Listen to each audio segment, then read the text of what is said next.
August 6, 1945 may be the most consequential day of the 20th century.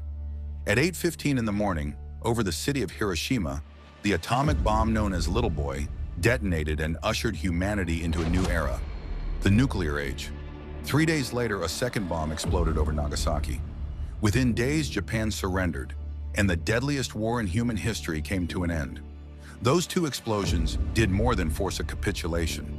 They permanently altered the structure of global power. For the first time, humanity possessed the ability to destroy entire cities in seconds, and eventually civilization itself at the push of a button. And yet, paradoxically, the nuclear age also produced decades of uneasy peace under the shadow of mutual annihilation. The world entered a period in which total war between great powers became almost unthinkable, precisely because it had become too destructive to survive. The question that still divides historians, strategists, and moral philosophers is not whether the bomb changed history, it unquestionably did, but whether it was necessary. Was it a cruel and avoidable demonstration of American power? Or was it a tragic but calculated decision made to prevent something even worse? Those who argue against the use of the bomb begin with the most immediate and visceral fact: the human cost. Between 150,000 and 200,000 people died in Hiroshima and Nagasaki, either instantly or from radiation-related injuries and illnesses in the months and years that followed. Entire neighborhoods vanished. Civilians, children, mothers, elderly citizens were incinerated in moments. The scale of suffering was staggering, and the long-term health effects added layers of tragedy that extended beyond the immediate blast. From a moral perspective, critics argue that no strategic objective can justify the deliberate use of such a weapon against populated cities. Beyond the raw numbers, there is the symbolic threshold that was crossed. Humanity had weaponized the atom and used it in war. To many, that alone marks the act as indefensible. Another argument against the bomb asserts that Japan was already on the verge of defeat. By mid-1945, its navy had been crippled, its air force severely weakened, and its industrial base devastated by conventional bombing. American firebombing campaigns had reduced entire urban centers to ashes. Some factions within the Japanese leadership were reportedly exploring ways to negotiate surrender, provided certain conditions, particularly the preservation of the emperor, were met. According to this view, Japan's collapse was inevitable. The atomic bomb was not a necessity, but an acceleration, perhaps even an unnecessary one. If surrender was coming anyway, why cross the nuclear threshold? A third argument emphasizes the Soviet Union's role. In August 1945, the Soviets declared war on Japan and launched a massive invasion into Manchuria, overwhelming Japanese forces stationed there. For some historians, it was this sudden opening of a second front, not the atomic bomb, that truly shattered Tokyo's strategic position. Facing American pressure from the Pacific and Soviet assault from the mainland, Japan's situation became untenable.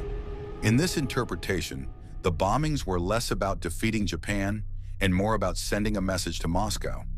The atomic explosions, critics suggest, were geopolitical signals marking the beginning of the Cold War rather than the final act of World War II. There is also the argument that the bomb could have been demonstrated rather than deployed against civilians. If the objective was to shock Japan into surrender, why not detonate the bomb over an uninhabited island or conduct a visible test offshore? Such a demonstration, it is argued, would have revealed America's overwhelming new capability without the mass casualties. Finally, critics combine these points into a broader narrative, that the bomb was used primarily as a display of power, aimed at positioning the United States at the top of the emerging post-war order.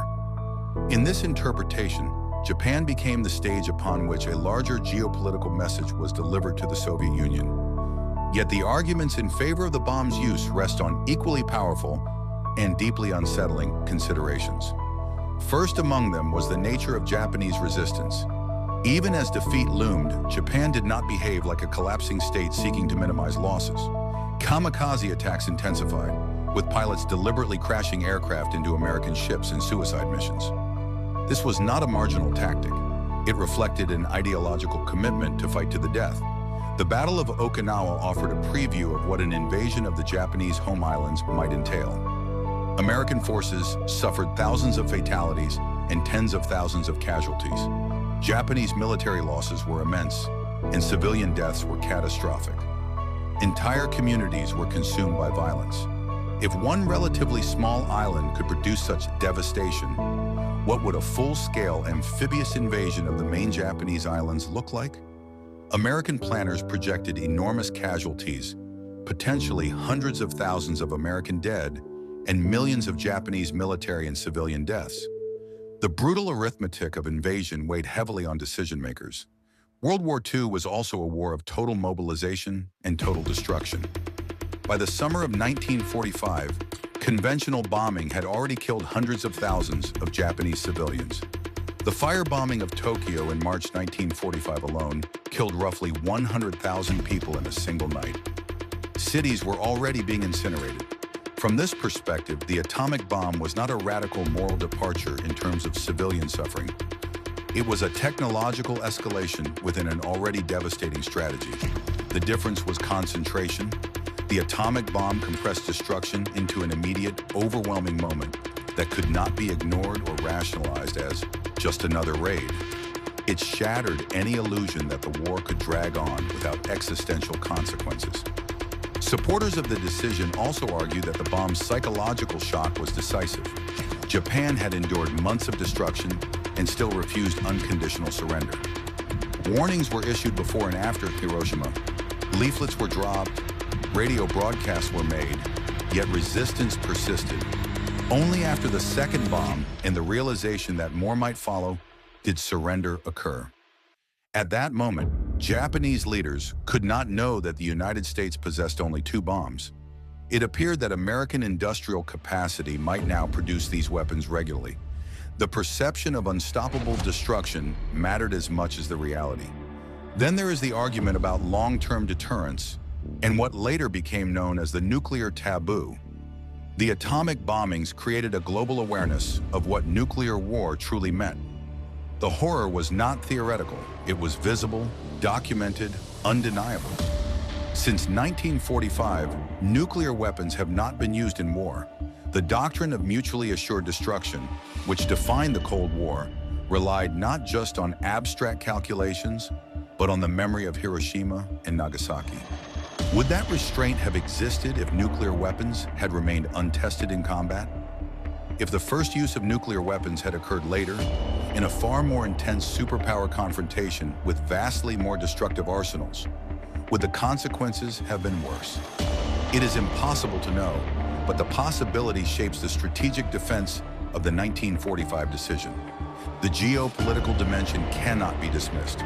The United States was aware that the war's end would define the post-war balance of power. Demonstrating technological supremacy mattered in shaping negotiations and deterrence. Yes, the Soviet Union was part of the equation, but history rarely turns on a single motive. Military necessity, casualty projections, political signaling, and long-term strategic positioning likely converged in that decision. It was not a simple act driven by a single impulse. It was the product of layered calculations in a world already consumed by unprecedented violence. It is easy to say nuclear weapons should never be used. No sane observer celebrates what happened in Hiroshima and Nagasaki. The more difficult question is whether the alternatives would have produced less suffering or more. Would a prolonged invasion have resulted in millions of additional deaths?